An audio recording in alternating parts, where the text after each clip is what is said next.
काली पहाड़ी पर बसे गांव का खौफनाक इतिहास। क्या आप यकीन करेंगे कि भारत में एक ऐसा गांव है जहां सूरज डलते ही लोग अपने घरों से बाहर नहीं निकलते? क्या आप सोच सकते हैं कि एक पहाड़ी पर बसे इस गांव के लोग रात के अंधेरे में चीखों और रहस्यमयी परछाइयों में जीते हैं?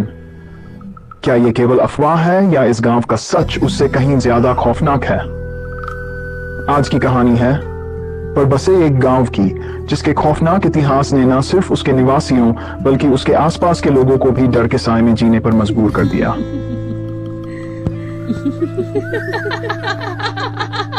भारत के एक दुर्गम इलाके में स्थित यह गांव आज भी आधुनिकता से कोसों दूर है। इस गांव का नाम है कालीपुर, जो कि काली पहाड़ी के नीचे बसा हुआ है। कहा जाता है कि इस पहाड़ी का नाम काली पहाड़ी इसलिए पड़ा क्योंकि यहां सदियों पहले एक तांत्रिक ने मां काली की तांत्रिक साधना की थी। इस साधना के बाद यहां अजीबोगरीब घटनाएं होने लगी। गांव के बुजुर्ग बताते हैं कि इस पहाड़ी पर जाने वाले लोग अक्सर गायब हो जाते हैं, और अगर कोई लौटता भी है तो वह मानसिक संतुलन खो चुका होता है। लेकिन ऐसा क्या है इस पहाड़ी पर जो इसे इतना खतरनाक बनाता है? पहली घटना। गांव के बुजुर्ग बताते हैं कि आज से लगभग 35 साल पहले एक चरवाहा जिसका नाम रघु था, अपनी भेड़ों को लेकर पहाड़ी के पास गया। वह कभी वापस नहीं लौटा। 2 दिन बाद उसकी भेड़ों का झुंड तो मिल गया, लेकिन रघु का कोई पता नहीं चला। गांव वालों ने जब उसे ढूंढने की कोशिश की तो एक गुफा के पास उसकी चप्पलें और खून से सने कपड़े मिले। इसके बाद गांव के लोग उस गुफा के पास जाने से डरने लगे। लेकिन क्या यह केवल एक हादसा था या इसके पीछे कोई अलौकिक शक्ति थी? गांव की विधवा महिला मंगला देवी का कहना है कि उसने रात के समय पहाड़ी पर सफेद कपड़ों में एक औरत को देखा जो हवा में तैर रही थी। उसकी आंखें लाल थीं और वह एक अजीब सी आवाज में बोल रही थी। मंगला देवी की कहानी सुनने के बाद गांव के कई लोगों ने दावा किया कि उन्होंने भी रात में पहाड़ी से चीखने की आवाजें सुनी हैं। लेकिन ये आवाजें किसकी थीं और ये औरत कौन थी? कहानी तब और रहस्यमयी हो जाती है जब गांव के पंडित जी बताते हैं कि यह पहाड़ी पहले एक तांत्रिक का आश्रम थी। वह तांत्रिक मां काली की पूजा करता था और उसने अमर होने के लिए एक खतरनाक अनुष्ठान किया था। कहा जाता है कि अनुष्ठान के दौरान तांत्रिक ने कई मासूम लोगों की बलि दी, लेकिन अनुष्ठान अधूरा रह गया और तांत्रिक ने मरने से पहले इस पहाड़ी को श्राप दे दिया।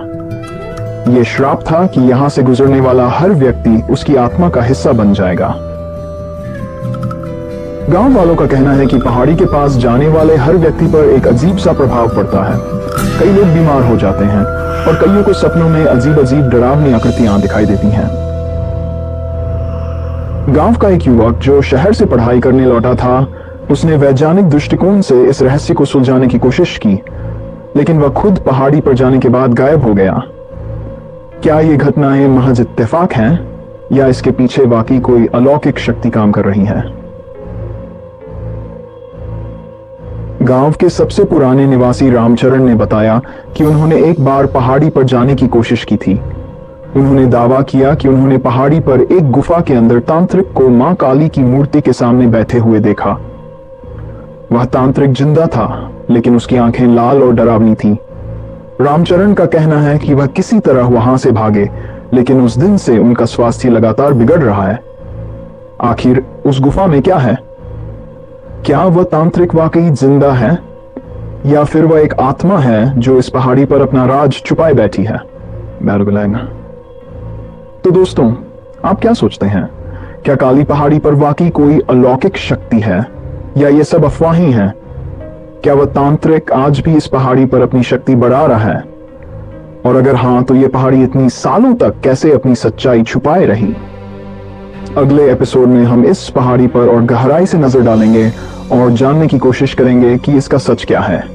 अगर आप भी इस रहस्य को जानना चाहते हैं तो इस वीडियो को लाइक करें, चैनल को सब्सक्राइब करें और घंटी का बटन दबाना न भूलें। काली पहाड़ी के इस रहस्य का सच जानने के लिए जुड़े रहिए हमारे साथ।